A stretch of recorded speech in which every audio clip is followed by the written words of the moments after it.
Manajemen kelas adalah proses perencanaan, pelaksanaan, dan pengendalian kegiatan pembelajaran yang dilakukan oleh guru di kelas agar tercapai tujuan pembelajaran yang diharapkan.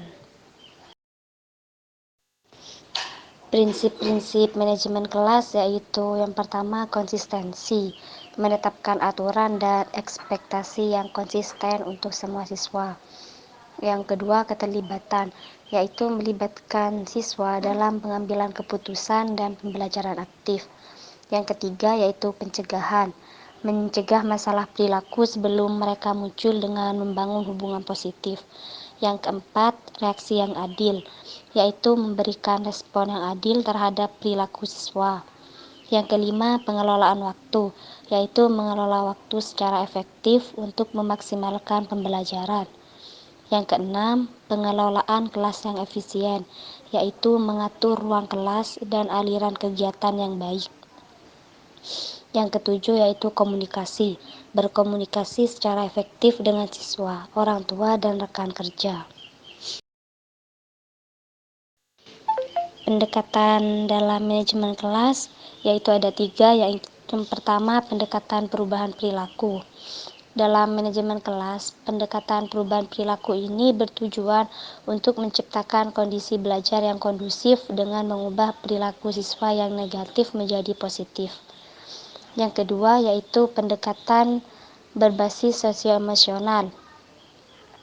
Di sini pendekatan sosio-emosional memiliki banyak manfaat bagi siswa, termasuk meningkatkan kemampuan emosional, motivasi belajar, peserta akademik, prestasi akademik, dan kesehatan mental.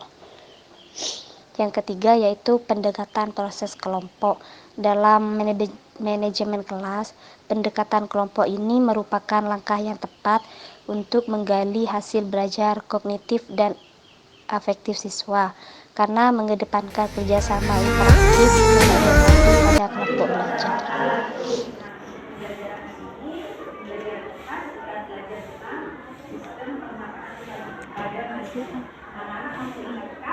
Bagian-bagian pada manusia apa saja coba? Masuk yuk. Iya, ayo. Apalagi? Terus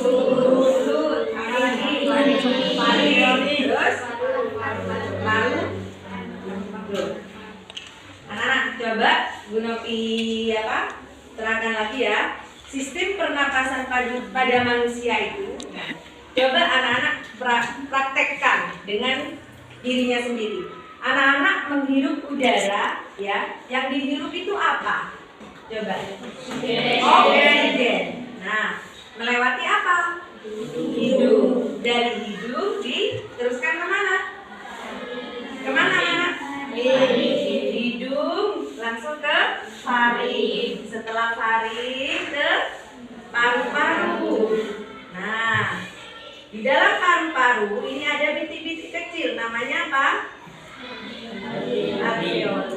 Nah, di sini anak-anak, bagian-bagian dari organ pernapasan manusia ini, setiap bagian-bagian ada fungsinya masing-masing, ada tugasnya masing-masing. Ya anak-anak ya.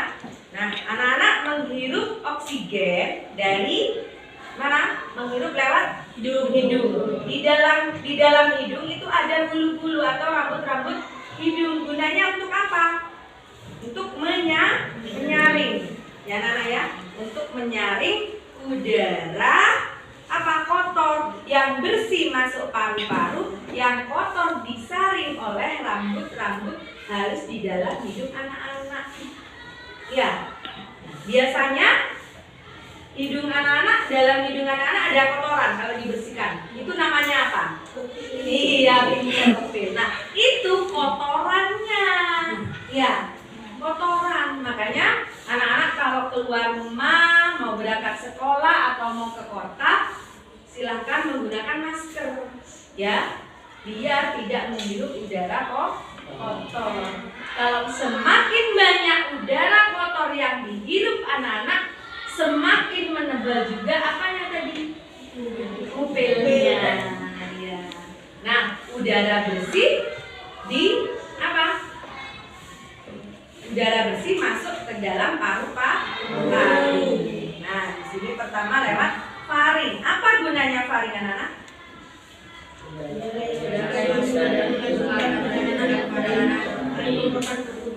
Nah, faring merupakan hulu ketenggorokan yang merupakan percabangan dua saluran. Nah, ini faring.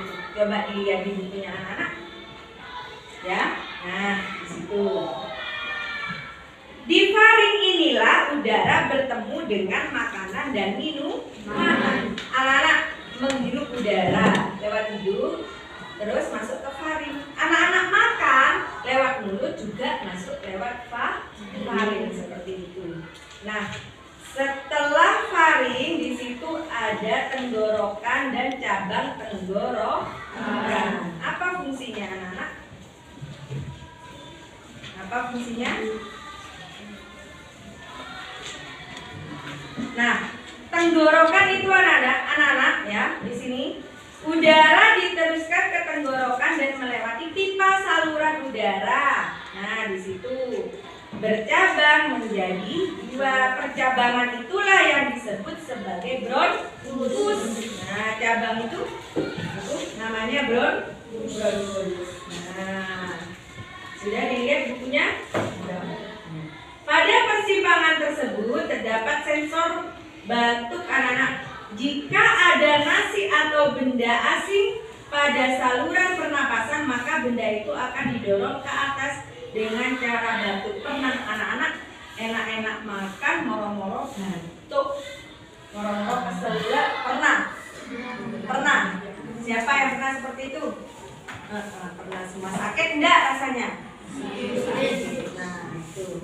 Nah, setelah tenggorokan dan cabang tenggorokan di situ masuklah udara bersih ke dalam paru-paru. Nah, di sini anak-anak, semua udara yang kita hirup akan masuk ke dalam paru-paru. Udara bersih tentunya ya, yang masuk ke dalam paru-paru itu adalah udara bersih. Nah, tanpa paru-paru, anak-anak tidak mungkin bisa bernapas. Semua manusia kalau tidak ada paru-parunya tidak bisa bernapas. Nah, paru-paru ini anak-anak terletak di rongga dada tubuh. Di paru-paru itu dilindungi oleh tulang rusuk.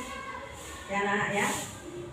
Nah, manusia mempunyai dua paru-paru anak-anak, yaitu paru-paru bagian kanan dan paru-paru bagian kiri.